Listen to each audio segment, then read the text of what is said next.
బులెటిన్లో మరో breaking news చూస్తున్నాం. ఏపీ మాజీ సీఎం వైసీపీ అధినేత వైఎస్ జగన్మోహన్ రెడ్డి అస్వస్థతకు గురయ్యారు. ఆయన జ్వరంతో బాధపడుతున్నట్లుగా సమాచారం. ఆరోగ్య పరిస్థితిని దృష్టిలో ఉంచుకుని వైద్యులు ఆయనకు పూర్తి విశ్రాంతి అవసరమని సూచించారు.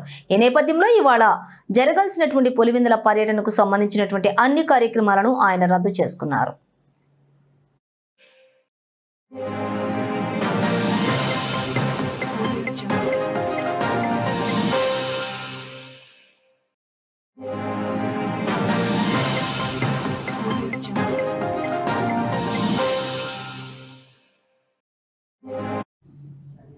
ఇక ఈ విషయాన్ని వైసీపీ అధికారికంగా వెల్లడించింది. వైసీపీ పార్టీ ట్విట్టర్ ఖాతా ద్వారా జగన్ ఆరోగ్య పరిస్థితిపై సమాచారం అందించింది.